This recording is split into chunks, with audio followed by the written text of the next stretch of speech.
Moin Moin, hier ist der Zapp. In dieser Clanfolk Review bekommst du einen kleinen Einblick in das neue Aufbaustrategie- und Familien-Survival-Spiel. Es bietet 2D-Grafik, viele Details und wir bauen im 14. Jahrhundert einen schottischen Clan auf. Ich erzähle dir, wie es sich spielt, was alles drin ist und am Ende gibt es eine Wertung von mir, aber vor allem möchte ich dir alle Infos geben, damit du für dich selbst entscheiden kannst, ob das Spiel dir Spaß machen könnte. Ich habe einen kostenlosen Testkey erhalten, meinen Dank dafür. Dies sollte aber keinen Einfluss auf meine Bewertung haben, da ich alle Spiele immer mit dem Gedanken im Hinterkopf teste, wie würde ich mich fühlen, wenn ich den vollen Preis bezahlt hätte. Clanfolk Hintergrund. Das Spiel wird vom kleinen Indie-Dev-Studio Min-Max Games entwickelt und von Hooded Horse gepublished. Bisher gibt es mit Space Pirates und Golftopia bereits 2 andere Titel von diesem Team. Clanfolk startete am 14. Juli 2022 in den Early Access. Es wird also noch einige Zeit weiterentwickelt und mit mehr Content versorgt. Die jetzige Version ist aber bereits voll spielbar. Ich habe beim Test mehr als 30 Stunden im Spiel verbracht. Es enthält also auch genug Content, um eine ganze Weile interessant zu sein. Durch zufallsgenerierte Maps kann man sich endlos neue Herausforderungen erstellen. Spieltyp Survival-Dorfaufbaustrategie. Schottland im 14. Jahrhundert. Die Zeit der Highlander, die gegen den Einmarsch der Briten in ihre karge, aber schöne Hochlandidylle ankämpfen. Die Stammeskultur besteht aus sogenannten Clans.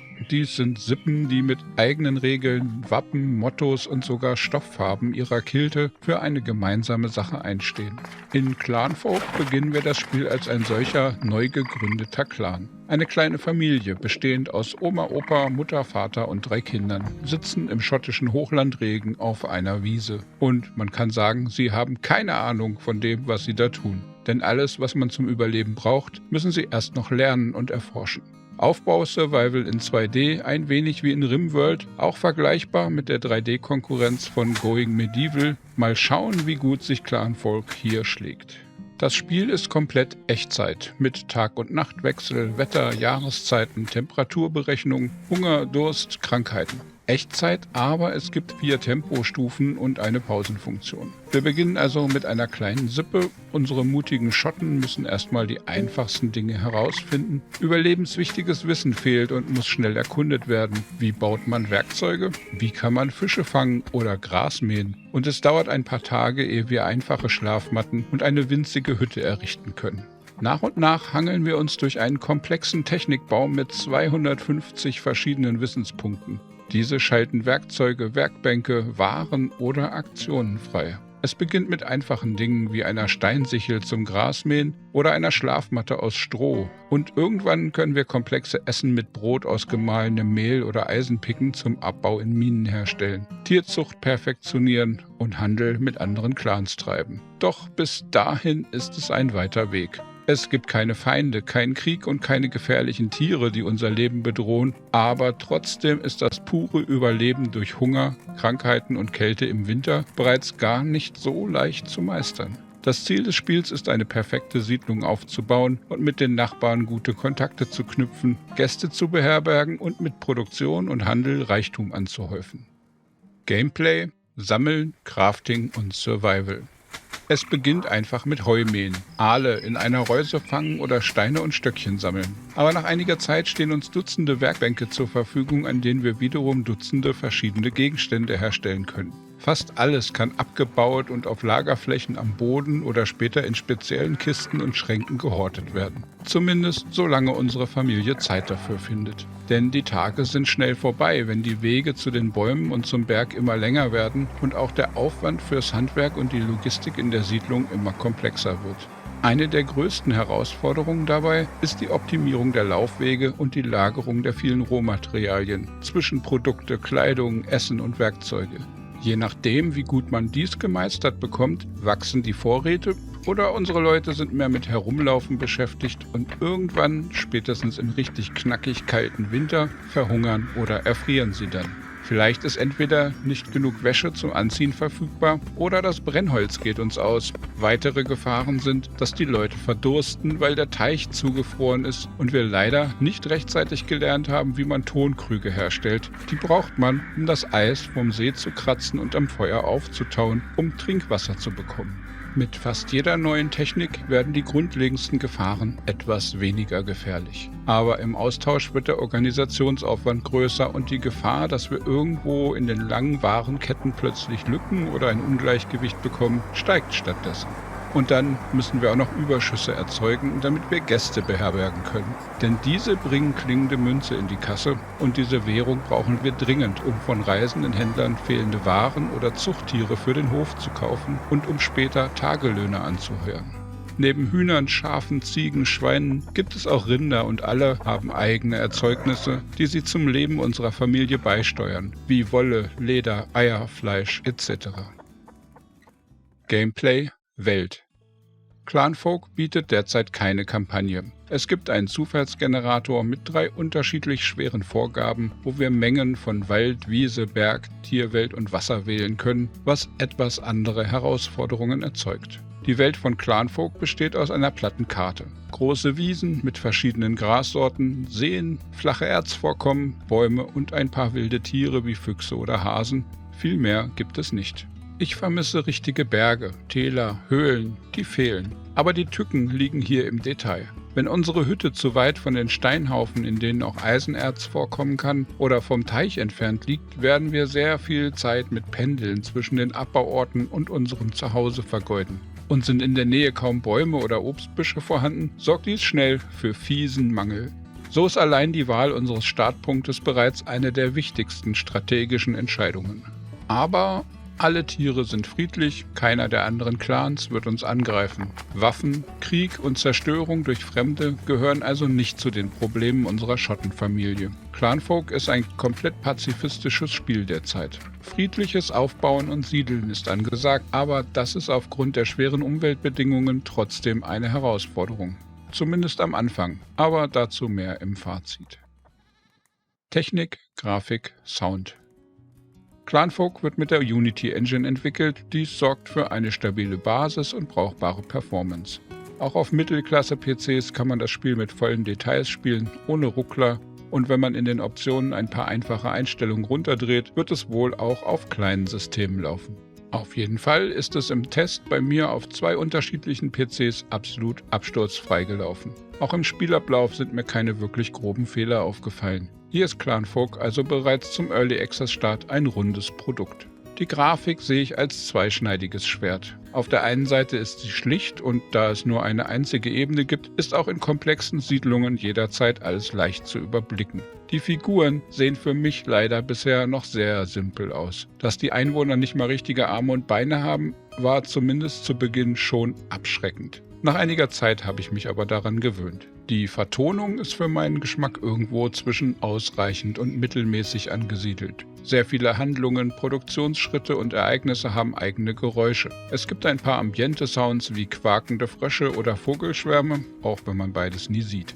Lautes Regenprasseln, Windgeräusche und mitleiderregende Jammergeräusche beim Frieren vermitteln die oft herrschende Kälte, mit der unsere Schotten zu kämpfen haben. Aber irgendwie hätte ich da gern noch etwas mehr und etwas mehr Abwechslung.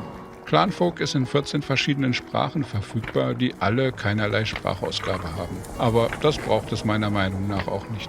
Die Bildschirmtexte, Tooltips, Beschriftungen der UI-Elemente sind aber zumindest in Deutsch und Englisch gut bis sehr gut übersetzt.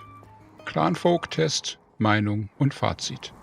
Beim ersten Blick auf Clanfolk haben mich die Grafiken der Figuren erstaunt, auf die nicht so gute Art. Und als sie dann anfingen sich zu bewegen, fast ohne Animationen und komplett ohne Gliedmaßen, war ich ehrlich gesagt etwas geschockt und auch abgeschreckt. Aber ich habe mich überwunden und hinter der sehr sparsamen Grafik liegt eine komplexe Simulation, die zumindest mich nach kurzer Zeit vergessen ließ, dass die Optik teilweise nicht nur sparsam, sondern, sorry für die ehrlichen Worte, einfach hässlich aussieht.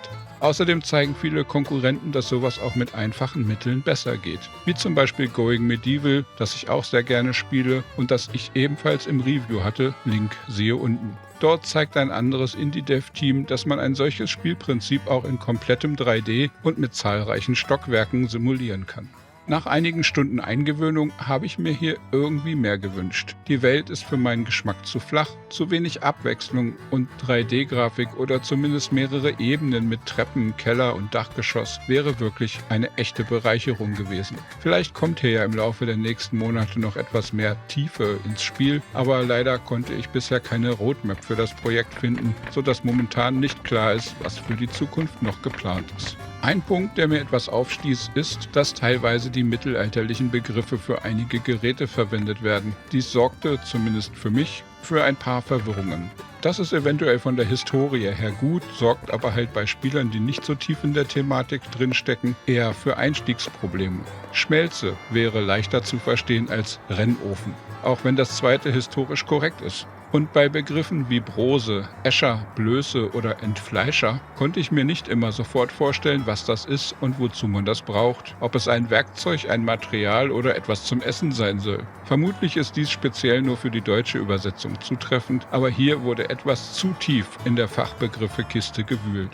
Mein ganz großes Problem mit Clanfolk ist aber, dass trotz all der vielen Materialien, Werkzeuge, Werkbänke etc. die Schwierigkeitskurve sehr ungewöhnlich verlief. Normalerweise startet man sanft ins Spiel und mit wachsender Siedlung werden auch die Herausforderungen immer größer. Nicht so in Clanfolk, denn hier ist es genau umgekehrt. Der erste Winter ist eigentlich die größte Gefahr. Man muss sehr schnell und ganz gezielt bestimmte Freischaltungen bekommen, wie den Tonkrug oder den Pilztrockner. Und dann braucht man einen Vorrat an Essen, der für die 10 Tage Winter ausreicht, was immerhin komfortabel unten rechts angezeigt wird. Dazu kommt noch Bedarf an genug Wasserkrügen und vor allem einen dicken Vorrat an Ästen fürs Feuer, sowie Stroh und Heu für die Tiere, deren Bedarf nicht angezeigt wird. Fehlt etwas davon, ist die Gefahr wirklich groß, dass man die kalte Jahreszeit nicht überlebt. Hier könnte das Tutorial etwas hilfreicher sein. Allerdings fühlt sich dieser Spielabschnitt für mich wirklich nach Survival an und als meine erste Familie im Winter starb, sah ich dies als Herausforderung an. Hat man allerdings diese Hürde erstmal erkannt, die erforderlichen Dinge ausgemacht und sich entsprechend vorbereitet, wird das Spiel plötzlich sehr einfach. Und mit jeder weiteren erforschten Technik wird das Spiel im Endeffekt noch einfacher, weniger gefährlich, weniger herausfordernd. Und irgendwann ist das Survival eigentlich völlig verschwunden. Dann haben wir nur noch ein reines Organisieren von Warenkreisläufen, was mal mehr, mal weniger gut klappen kann. Aber so richtig gefährliche Momente tauchen danach eigentlich nicht wieder auf. Außer man macht wirklich derbe Schnitzer wie einen Scheunenbrand, der ganze Lagerschränke vernichtet. Aber hier hat das Spiel gute Tools, um das zu verhindern. Was ich damit sagen will, ist, dass das Spiel also direkt zu Beginn am spannendsten und herausforderndsten ist und nach ein paar Stunden zwar komplexer wird, aber von der Spannung her stark abflacht. Und viel zu oft sitzt man da und wartet darauf, dass bestimmte Dinge fertig werden. Und das Schwerste ist, dass man sich im Zaum halten muss, nicht zu viele Baustellen zu planen, weil sonst gar nichts fertig wird oder man wild mit Prioritäten herumjonglieren muss. Allerdings ist es toll, dass es diese umfangreichen Prioritäten für fast alles gibt. Das ist ein dicker Pluspunkt. Nur wenige Spiele erlauben so direkte Eingriffe in die Warteschlangen und To-Do-Listen der NPCs. Der Umfang des Tech-Trees ist beachtlich. 250 Freischaltungen insgesamt können sich sehen lassen. Nur leider sind viele der späteren Techniken im Endeffekt nur etwas bessere Varianten der vorherigen. Anderes Essen, das mit anderen Zutaten auf anderen Geräten hergestellt wird, aber eigentlich nicht viel ändert. Hübschere Gebäudebauteile oder bessere Kleidung, die minimal bessere Dämmung oder etwas bessere Stimmung für die Einwohner bieten, mit anderem Material auf anderen Geräten hergestellt. Aber wirklich neue Features kommen da ganz, ganz selten. Und so hatte ich trotzdem das Gefühl, dass es am Ende irgendwie einfach mehr sein könnte und vor allem mehr Ideen gut gewesen wären. Wenn man die Knappheit des ersten Winters durch umfangreichere Felder, Handel und bessere Skills der Einwohner ersetzt, schwindet die Herausforderung immer mehr. Ich habe mich selten so nach Gefahren gesehnt wie etwa wilde Tiere, Diebe, Seuchen, Ungeziefer, vielleicht sogar einen räuberischen Nachbarstamm oder irgendwas, was das eingependelte, ordentliche System zumindest ein klein wenig ins Wanken bringen könnte. Es mangelt für meinen Geschmack an Überraschungen und plötzlichen Wendungen und das wirkt dann etwas fade im Gesamten. Fasse ich das zusammen, ist da eine komplexe Simulation mit vielen kleinen Details, die aber sehr sparsam präsentiert werden und leider beim Spannungsbogen nach hinten raus nur wenig bieten. Clanfolk ist toll zum Relaxen, zum Runterkommen nach der Arbeit oder nach einem stressigen Tag in der Familie. Gemütliches vor sich hinklicken und ein wenig das Gehirn benutzen hier und da. Und dann entstehen, soweit die sparsame Grafik das zulässt, hübsche Siedlungen im alten Schottland. Es sieht aus wie RimWorld, bietet aber derzeit nur einen Bruchteil des Spielumfangs. Das Spiel kostet 19,90 € oder Dollar und bietet durch den Zufallsgenerator einen gewissen Wiederspielwert. Da aber das Heraustüfteln, wie man den ersten Winter besiegt, die größte Herausforderung ist und es danach schnell in Routine übergeht, sind nachfolgende Neustarts immer weniger spannend. Dann bleibt immer noch ein sehr entspanntes Puzzlespiel übrig, das auch nicht schlecht ist, aber kaum Herausforderungen oder Abwechslung bietet. Clanfolk Review Wertung. Wenn ich den Preis mit dem gebotenen Spielspaß ins Verhältnis setze, möchte ich Clanfolk eine Grundbewertung von 85% geben. Ein etwas geringerer Wiederspielwert durch mangelnde Herausforderungen gibt 4% Abzug und beim Preis zweifle ich dann, ob dieser angemessen ist. Und darum möchte ich hierfür nochmal um 3% runtergehen. Damit komme ich zu einer Endbewertung zum Early Access Start von 78% für Clanfolk. Da das Game noch weiter in Entwicklung ist und ich mir da noch weitere Features und vielleicht zumindest noch besser animierte Figuren erhoffe, denke ich, dass Potenzial nach oben vorhanden ist. Leider gibt es noch keine Roadmap, sodass ich davon derzeit keine Vorstellung bekommen kann, was noch kommen wird.